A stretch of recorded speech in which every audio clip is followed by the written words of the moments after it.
Okey, mari kita lihat apa itu word wall.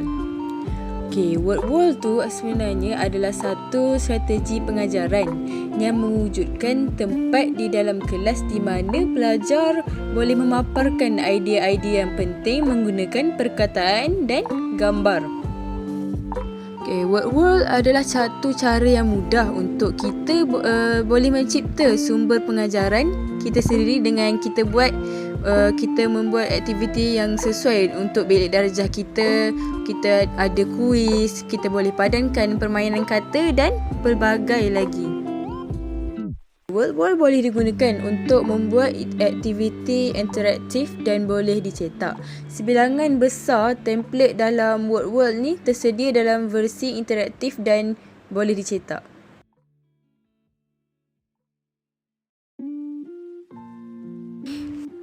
Okey, seperti mana yang kita tahu, sudah diajar dari kecil, rukun Islam ada 5 perkara, iaitu pertama, mengucap 2 kalimah syahadah, iaitu asyhadu an la ilaha illallah wa asyhadu anna Muhammadar Rasulullah.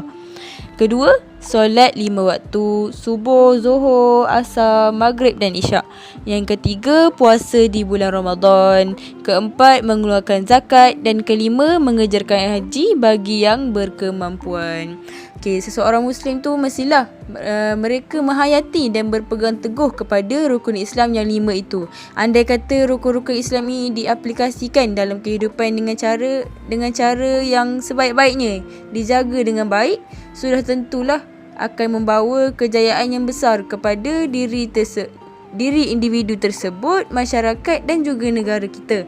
Islam adalah agama Allah Subhanahu Wa Taala yang diwahyukan kepada Rasulnya untuk menjamin keselamatan dan panduan hidup umat Islam.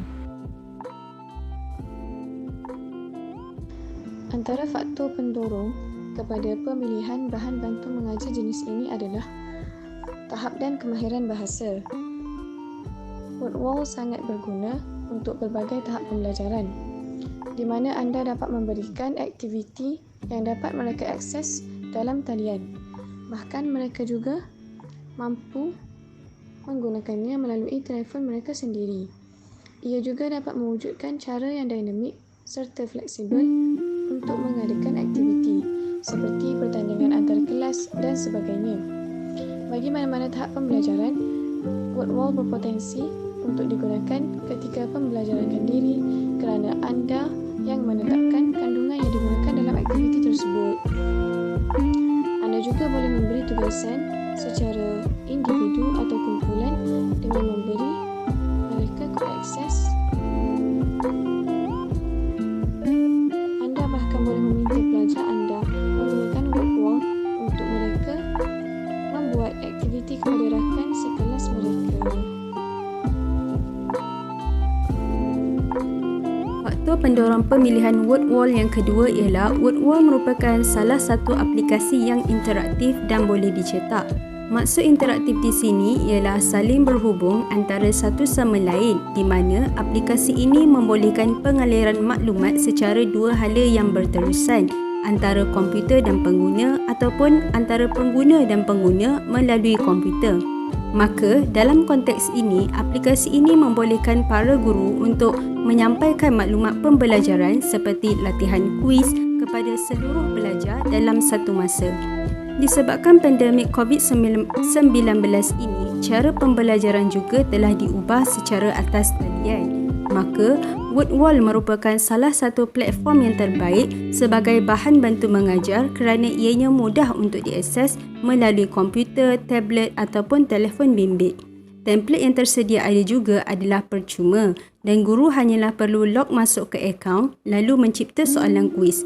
Ianya juga boleh dimuat turun dalam bentuk portable document format iaitu PDF dan dicetak untuk kegunaan guru dan pelajar. Faktor pendorong pemilihan word wall yang terakhir ialah mempunyai kandungan yang menarik. Mengapa saya mengatakan bahawa word wall ni merupakan aplikasi yang menarik? Hal ini kerana ia merupakan aktiviti kuis yang berkonsepkan permainan dan ianya terbukti sesuai digunakan untuk murid tahun 4, 5 dan 6. Tambahan pula, anak-anak muda kini lebih terdedah kepada permainan video dan kurang berminat dalam hal pembelajaran. Maka konsep word wall yang menggabungkan kedua-dua konsep iaitu pembelajaran dan permainan video dalam satu aplikasi dapat menarik perhatian murid dalam melaksanakan sesuatu tugasan. Antara permainan yang terdapat di dalam aplikasi word wall ialah quizzes, matching and grouping, multiple choice question dan sebagainya. Maka para guru boleh menggunakan peluang ini untuk menarik perhatian pelajar dalam melakukan sesuatu tugasan dalam bentuk elektronik.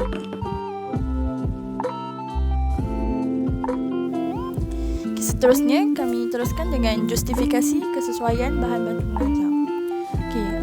Sesuai ini kami memilih word wall tu sebagai bahan bantu mengajar kerana pertama sekali pada abad 21 ini pengurangan latihan berasaskan cetakan kertas itu wajar dipraktikkan dengan menghasilkan latihan atau nota yang berasaskan platform elektronik di samping mewujudkan suasana pembelajaran yang tidak membosankan bagi para pelajar.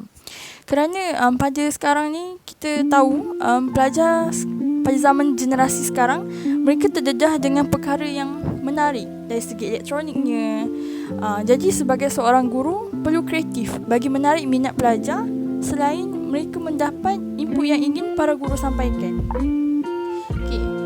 Seterusnya, justifikasi yang kedua, word wall ini juga sesuai dijadikan bahan bantu mengajar kerana ia merupakan satu platform yang mana boleh merangsang minda pelajar dengan menggabungkan kepelbagaian kaedah pembelajaran dengan penggunaan setiap deria.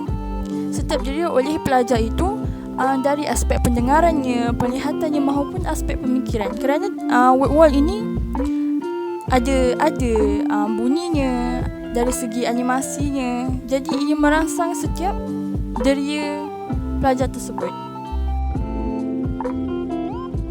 Jadi seterusnya kita lihat justifikasi kesesuaian word wall sebagai bahan bantu mengajar yang ketiga.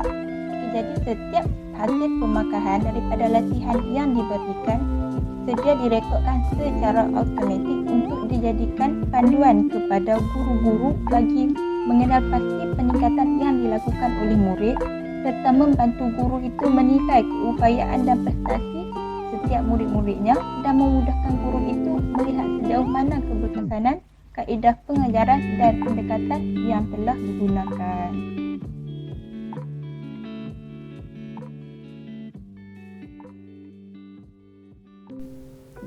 Okey, cikgu perlu type word wall. Kemudian boleh tekan yang atas sekali ni. Bagi yang belum sign in, boleh sign in dulu. Okey, saya dah sign in. Okey, kita tekan create activity.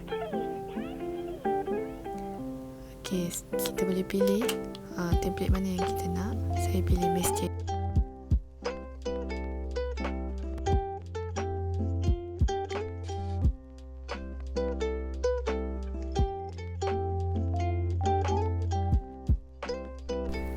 Okey, kemudian cikgu boleh letak soalan dekat soalan pertama tu.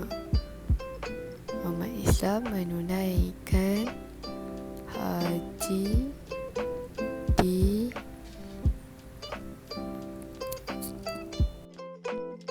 Okey, lepas tu letak pilihan jawapan. Yang pertama kita letak Madinah.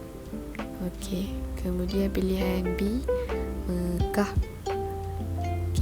Dan kemudian pastikan kita tanda right dekat Mekah tu, sebab tu jawapan betul kita. Kemudian lagi satu,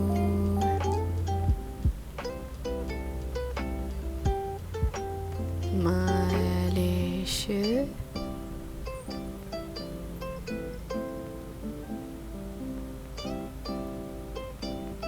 Pilihan akhir kita letak Korea. Itu sajalah. Kemudian cikgu boleh nak tambah lagi soalan. Boleh. Kita pergi ke soalan seterusnya. Mengeluarkan zakat adalah rukun Islam yang cikgu boleh letak pilihan jawapan. Contoh yang pertama rukun Islam yang ketiga, ataupun keempat, ataupun yang kedua. Okey, tandakan jawapan yang betul. Okey. Cikgu nak tambah gambar. Boleh gambar-gambar. Okey, cari contoh Mekah. Okey, kemudian cikgu pilih mana yang cikgu nak. Okey, saya ni buat pilih gambar ni memang agak lama lah. Okey, kita cari dulu. Okey lah, saya rasa nak ambil yang ni. Saya ambil yang ni lah. Okey. Okey, kemudian cikgu tekan kat gambar tu dan cari contoh perkataan zakat PNG. Okey, kita cari. Okey, banyak yang direct. Okey, kita pilih ni zakat. Ini orang bagi duit ni. Tengok tu, saya pergi cari lagi. Okey, pergi atas balik. Okey. Okey, dah pilih. Sampailah berapa soalan yang cikgu nak buat. Okey, dah siap sampai 5 soalan. Kita cek, semak balik soalan yang telah kita buat. Ada kesilapan tak, ada tanda jawapan yang betul ke tak. Okey, kemudian tekan done. Dah siap. Kita tunggu di tengah save activity ni.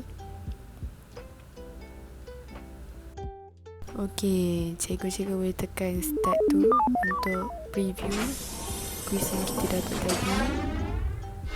Jadi inilah template yang kami pilih sebagai soalan untuk rukun Islam. Okey, cikgu boleh juga set timer berapa, ataupun ni kita boleh lihat nama serta skor yang markah yang anak murid kita jawab kuis tu. Okey, boleh set sendirilah. Okey, kemudian andai kata cikgu tak nak template yang sama, template yang Miss Cheese ni kan. Okey, cikgu boleh tekan show all. Okey, kemudian cikgu pilih contohnya macam mash up. Okey, dia akan tukar tapi soalan still masih kekal sama. Okey, jadilah yang ni. Okey, contoh template mash up ni pula dia semacam isikan tempat kosong.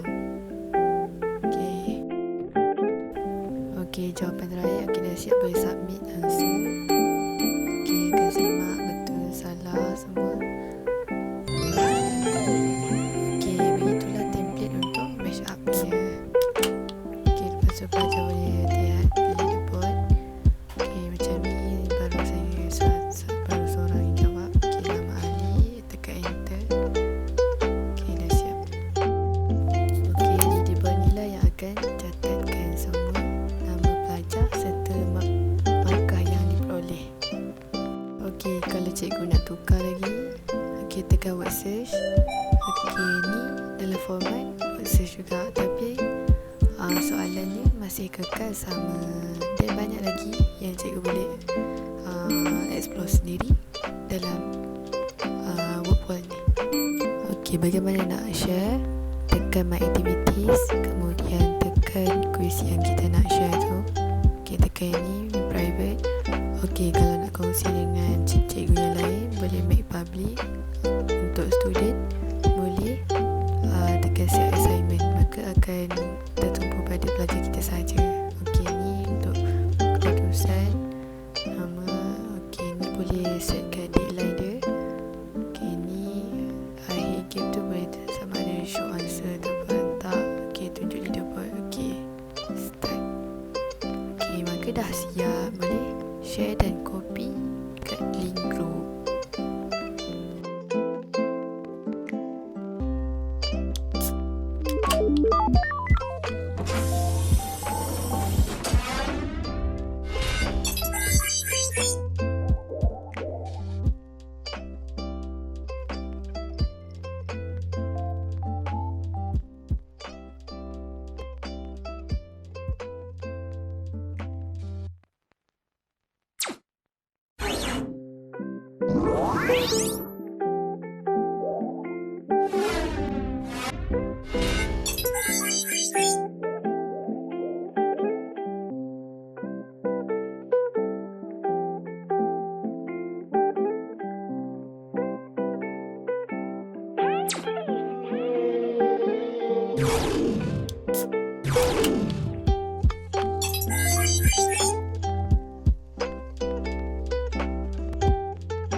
Apa yang saya perolehi daripada tugasan bahan bantu mengajar ini adalah yang pertama, saya dapat menambah ilmu pengetahuan baru berkenaan dunia digital. Sebagai contohlah, penggunaan word wall yang mempunyai pelbagai jenis atau bentuk permainan yang boleh dipilih oleh pengguna. So, word wall ni kalau bila saya tengok-tengok, memang word wall ni dia ada banyak jenis dan pelbagai bentuk permainan yang boleh kita pilih untuk buat pada pelajar. So kiranya pelajar tak rasa lesu ataupun jemu dengan hanya satu jenis permainan sahaja. So melalui word wall ni, pelajar akan lebih bersemangatlah untuk belajar. Okey, yang kedua, melalui tugasan ni, saya mengetahui kepentingan kerja berkumpulan. So, antara kepentingannya, sebagai contoh, boleh mengelakkan stres atau depresi, seperti kalau atau jika tugasan tu dilakukan secara bersendirian atau seorang diri. Lepas tu, melalui kerja berkumpulan jugalah kita dapat berkongsi pandangan, pendapat sesama kawan kita. So, benda tu lagi mudah, tidak menyebabkan tekanan kepada seseorang dan dapat menyelesaikan tugasan dengan cepat.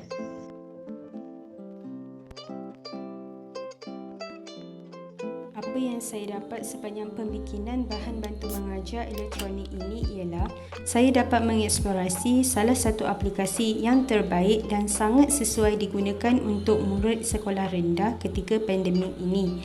Selain itu, dalam kalangan ahli kumpulan pula dapat saya katakan bahawa kami juga masih boleh berkongsi idea secara atas talian meskipun tidak dapat berjumpa secara bersemuka. Walaupun agak susah, namun Alhamdulillah kami masih dapat memainkan peranan dan peka terhadap tanggungjawab masing-masing dalam menyelesaikan tugasan ini. Antara medium yang digunakan ialah WhatsApp, Telegram, Google Slides dan sebagainya.